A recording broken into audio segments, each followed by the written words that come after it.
Kyle Kuzma, one of the wings likely to move on the trade market, but what can the Washington Wizards actually get for him, and what are they asking for? We're going to talk about that today here on the Basketball Bulletin. Make sure you subscribe to the channel. We've got about 80% of the people watching our videos. We've had a lot of people coming in, a lot of attention. We appreciate all of you being here, but about 80% of the people watching, and maybe this is you, are actually not subscribed to the channel. So do us a favor, hit that subscribe button. We're going to keep you up to date on all things NBA.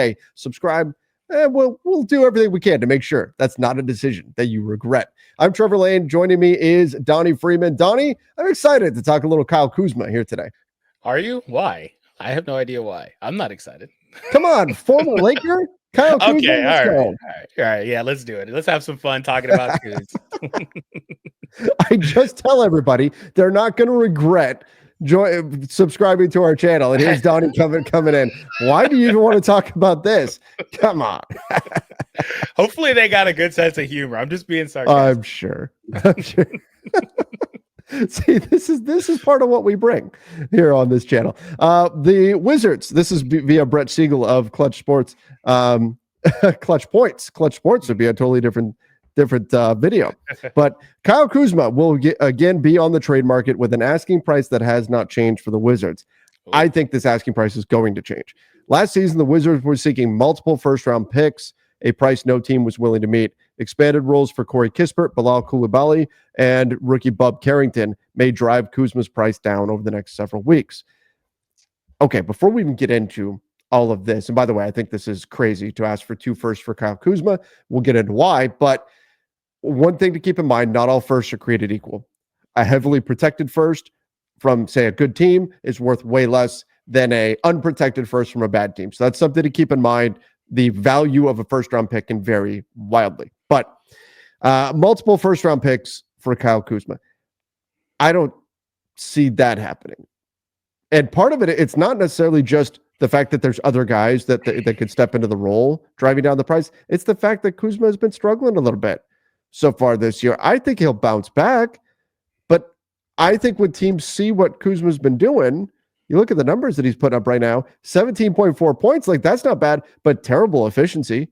42% from the field, 29% from three. That's not going to get it done. That's not going to get teams interested in him right now. The assist numbers are way down from last season, went from 4.2 to just 2 per game. Obviously, the team's structured. It's running a little bit differently than they did last year, certainly. But still, Kyle Kuzma isn't putting up these dominant numbers that I think are going to make teams excited about forking over 2 first-round picks. I'm thinking it's going to be 1 first, and maybe you get a player back or something that you want when we get into matching salaries. Yeah, that may very well be what it is, because I just don't know. It's kind of, I'm going to ask you this. Do you think this is one of those situations where he's just not so interested? He's kind of done with the situation, and he's checked out a little bit, and his production will go up on another team. Also, if he's traded to the right team, his value or production, I guess, gets better because the role shrinks. Do you think that's part of what it is here? Because the minutes are going down, the numbers are going down across the board for the most part. It's just not been great for him. Yeah, it's not been great for him. I think he can do better with another team. And yeah, I thought this when he was with the Lakers. I thought he needed a change of scenery to really spread his wings, that he wasn't getting the opportunity with the Lakers that he needed.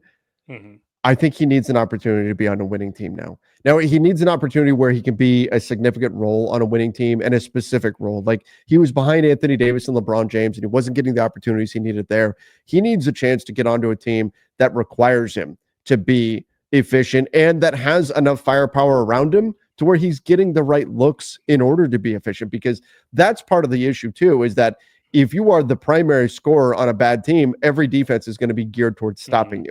He needs to be on a team where he's not the guy. He shouldn't be a 1A guy on any team. And you can argue over who is the 1A guy on the Wizards, or if that guy even exists. But defenses can focus with Washington too much on Kyle Kuzma. I think for him to really show his stuff, he's got to drop back down to, maybe even a 15-point per game score, but on better efficiency, because he's getting better looks as defenses are focused on other guys on the roster.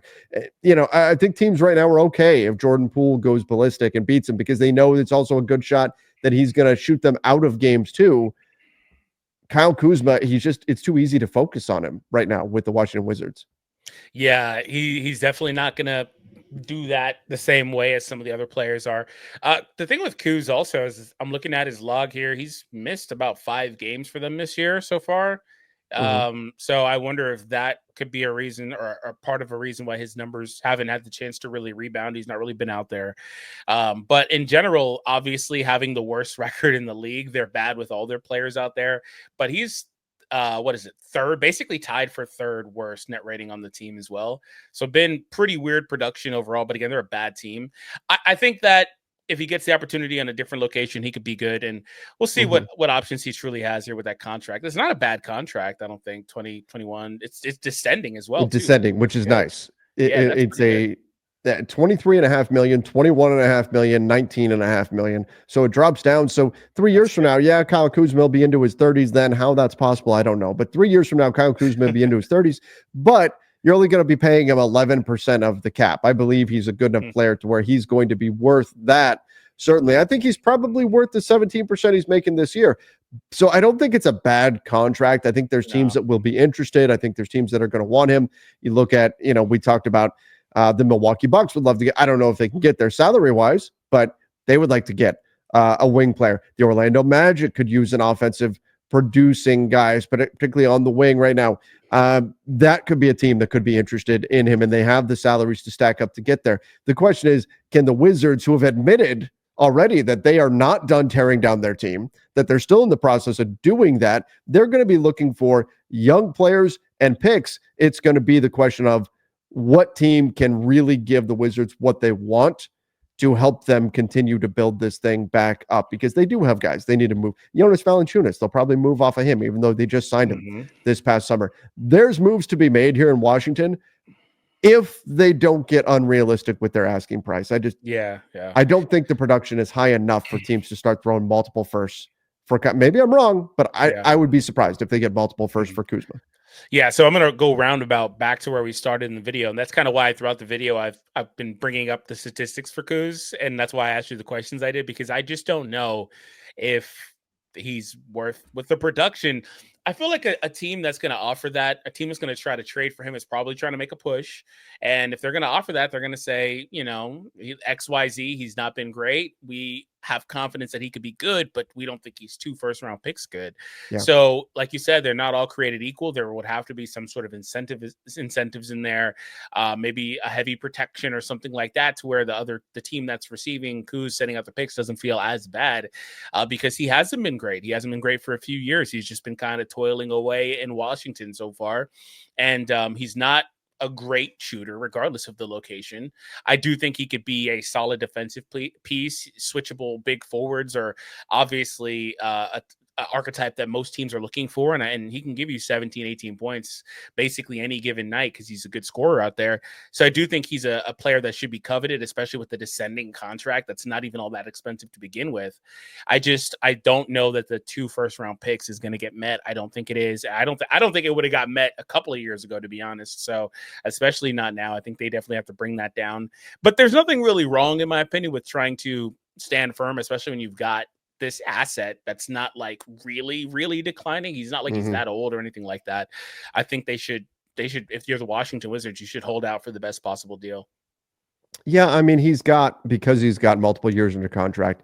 If it's not like they have to take, if some team says, "Oh, 2 seconds or nothing," you could say, "Okay, well, we'll just keep him then." Yeah, like they don't have to move him right now if the asking price isn't met. But I think it's unrealistic if the asking price is really, hey, we're going to get multiple first-round picks for him. Now, again, if we're talking 2 fairly heavily protected first-round picks, or a real first-round pick and a first-round pick that most likely is going to become 2 seconds or something like that, okay, on the surface it may look like 2 firsts, but it's not really. All right, then all right, then I could see something like that happen. But 2 real first-round picks, I'd be surprised if they get that value. I mean, hopefully they do. Hopefully the Wizards get the kind of value that they want. But I'm curious about what everybody else thinks. What kind of value do you think Kyle Kuzma should have out on the market? Is it multiple firsts, or is Washington crazy if they think they're getting multiple real firsts for Kyle Kuzma right now? Let us know your thoughts in the comments down below. And don't forget to go check out our most recent video where we took a look at the trade prospects of the Orlando Magic, a team that maybe even could use Kyle Kuzma, but I think they're poised to make a big leap in the Eastern Conference, and they could get it done on the trade front. So go check that out right now.